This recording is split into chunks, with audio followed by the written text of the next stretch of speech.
দ্বিতীয় এপিসোডের লাস্ট পর্যন্ত আমরা দেখেছিলাম হকাই ইচ্ছাকৃতভাবে ট্র্যাক শুট মাফিয়াদের হাতে ধরা দেয়, আর কেট হকাইয়ের খোঁজ করতে করতে সেই স্থানে উপস্থিত হলে তাকেও ট্র্যাক শুট মাফিয়ারা বন্দী বানায়।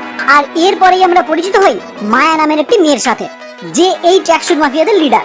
এইবার এই এপিসোডের শুরু এখান থেকে, যেখানে আমরা সর্বপ্রথম দেখতে পাই ওই মায়া নামক মেয়েটির অতীতের কিছু ঘটনা, যে ঘটনার মাধ্যমে আমাদের কাছে এটা পরিষ্কার হয় এই ট্র্যাক শুট মাফিয়ারা রনিনকে কেন খুঁজছে। আমরা দেখতে পাই মায়া ছোট থেকেই কানে শুনতে পায় না, এমনকি কথাও বলতে পারে না, কিন্তু যে কোনো কাজে সে খুবই ইন্টেলিজেন্ট। পড়াশোনা থেকে শুরু করে ফাইটিং যাবতীয় কিছু সে খুব সহজেই রপ্ত করতে পারে।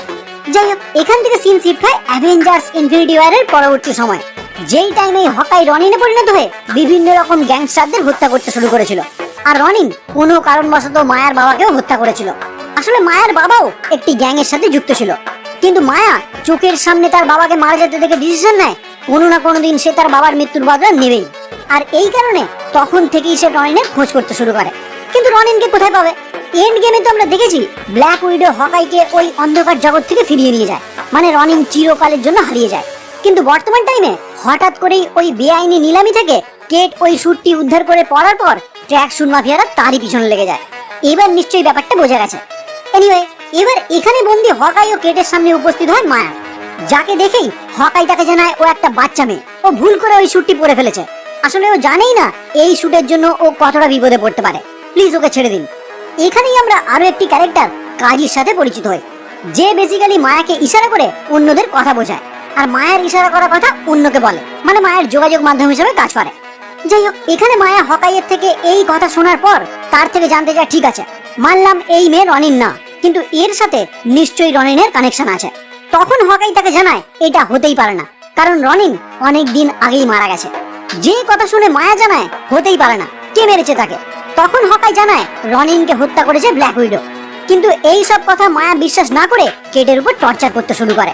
এতক্ষণে হকাই তার হাতের বাঁধন খুলে সেখান থেকে পালিয়ে যাওয়ার চেষ্টা করে, ফলে সমস্ত ট্র্যাকশুট মাফিয়ারা তার পিছনে পড়ে যায় তাকে ধরার জন্য। এখানেই আমরা ট্র্যাকশুট মাফিয়াদের সাথে হকাইয়ের কিছু দুর্দান্ত অ্যাকশন দৃশ্য দেখতে পাই। আর এই ফাইটের মাঝেই হকাই কেটকে সেখান থেকে মুক্ত করে একটি গাড়ি নিয়ে পালিয়ে যায়। কিন্তু পালিয়ে যাওয়ার আগে মায়া হকাইয়ের হিয়ারিং মেশিনটি ভেঙে দেয়, যে কারণে এখন হকাইও পুরোপুরি তার শোনার ক্ষমতা হারিয়ে ফেলে। যাই হোক না কেন, ট্র্যাকশুট মাফিয়ারা তো এত সহজে তাদেরকে ছেড়ে দেওয়ার পাত্র নয়, তাই তারাও কিছু গাড়ি নিয়ে তাদের পিছনে ধরা করতে শুরু করে, যেটা দেখে কেট হকাইয়ের কিছু তীর নিয়ে তাদের গাড়িগুলির উপর হামলা চালায়। এখানেই আমরা হকাইয়ের একটি দুর্দান্ত তীর দেখতে পাই, যেটা পিম পার্টিকেলস এর সাহায্যে বানানো। এবার পিম পার্টিকেলস কি এটা নিশ্চয়ই আর বলতে হবে না, আর যদি এখনো কেউ না জানেন কি এই পিম পার্টিকেলস, তাহলে একবার অ্যান্টম্যান দেখে নেবেন। যাই হোক, কোনোভাবে ওই ট্র্যাকশুট মাফিয়াদের পিছু ছাড়িয়ে তারা উপস্থিত হয় কেটের সেই আন্টির অ্যাপার্টমেন্টে। এইবার এখানেই হকাইয়ের বাড়ি থেকে কল এলে সে কিছুই শুনতে পায় না, যেটা থেকে কেট তাকে সাহায্য করার জন্য একটি নোটপ্যাডে সমস্ত কথা লিখে হকাইকে দেখায়, যাতে সে তার ছেলের সাথে নির্দ্বিধায় কথা বলতে পারে। অন্যদিকে দেখা যায় মায়ার প্রতিনিধি কাজী তাকে জানায় আমরা যেটা করছি সেটা মনে হয় ঠিক হচ্ছে না, কারণ এটা যদি আঙ্কেল জানতে পারে তাহলে সে কখনোই খুশি হবে না। এই কথার মাধ্যমে আমরা বুঝতে পারি হয়তো মায়ার উপরেও অন্য কেউ আছে, মানে মায়া এই গ্রুপের বস হলেও সেও অন্য কারোর কথা শুনে চলে। যাই হোক, এই কথা শোনার পর মায়া তাকে জানায় এই গ্রুপের বসকে আমি, তাহলে আমি যেটা ঠিক মনে করব সেটাই হবে, ক্লিন বাটনকে যাও করে হোক খুঁজে বের করো। পরবর্তী সিনে দেখা যায় হকাই ও কেট উপস্থিত হয় একটি স্টোরে, যেখান থেকেই তারা হকাইয়ের ওই হিয়ারিং মেশিনটি পুনরায় ঠিক করে, আর তারপর তারা একটি রেস্টুরেন্টে বসে এই ব্যাপারটি কিভাবে শেষ করা যেতে পারে এই নিয়ে আলোচনা করতে শুরু করে। এখানে কেটের কথা বলার ধরন দেখে আমাদের মনে হয় এই লড়াই সে খুবই এনজয় করছে, আর হবেই না কেন, সে তার ছোটবেলাকার পছন্দের সুপারহিরোর সাথে একসাথে মিলে এই লড়াই করছে, খুশি তো হবারই কথা। হকাই তাকে জানায় তুমি যে রাস্তায় পা দিয়েছো এই রাস্তায় তুমি শুধুই হারাবে। কেট তখন তাকে জানায় হারানোর সাথে সাথে নতুন কিছু জিনিসও তো পাবো, যেমন একটা দুর্দান্ত শুট, সাধারণ মানুষের কাছে হিরোর তকমা, আর কি চাই।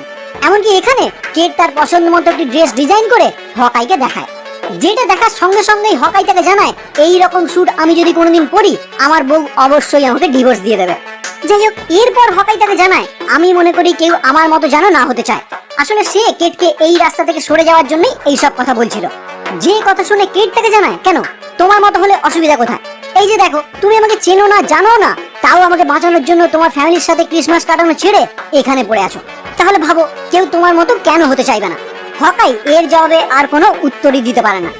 এরপর কেট তাকে জানায় ট্র্যাকশুট মাফিয়ারা মনে করেছে তাদের সাথে রনিনের কোনো না কোনো যোগ অবশ্যই আছে, তাই তারা এখন তাকে কিছুতেই ছাড়বে না। আর অন্যদিকে তার মা একজন খুনিকে বিয়ে করতে চলেছে, মানে সব দিক থেকে সে বিপদে পড়েছে। এইবার এই রেস্টুরেন্ট থেকে বেরোনোর পর হকাই যখন তাকে জানায় মায়া ওই ট্র্যাকস্যুট মাফিয়াদের লিডার না, ওর উপরেও অন্য কেউ আছে, তাই তার যদি খোঁজ আমরা কিছুভাবে করতে পারি তাহলে হয়তো এই ব্যাপারটা এখানেই থামাতে পারবো।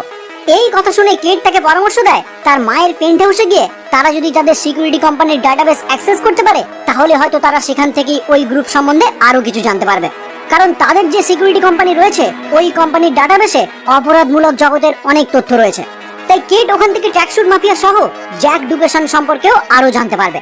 ফলে হকাই তার ইচ্ছার বিরুদ্ধে গিয়েও কেটের সাথে তার মায়ের পেন্ট হাউসে প্রবেশ করে, যেখানে কেট তাদের নিরাপত্তা সিস্টেম বাইপাস করার টাইমে তাকে লগ আউট করে দেওয়া হয়। মানে এখন আর সে ওই সিস্টেম থেকে কোনো ইনফরমেশনই জোগাড় করতে পারবে না। এই টাইমে হকাই ওই পেন্ট হাউসের কোন একটি জায়গায় আওয়াজ শুনতে পেয়ে সেই দিকে এগিয়ে যেতে গেলে জ্যাকের মুখোমুখি হয়, যে হকাইকে তারই তলোয়ার দিয়ে হুমকি দেয়। এইবার কি হবে, জ্যাক কি হকাইকে আঘাত করবে, না এখানেই জ্যাকের সমস্ত ইতিহাস খুলে যাবে? এই সাসপেন্সের সাথেই এই এপিসোড সমাপ্ত হয়।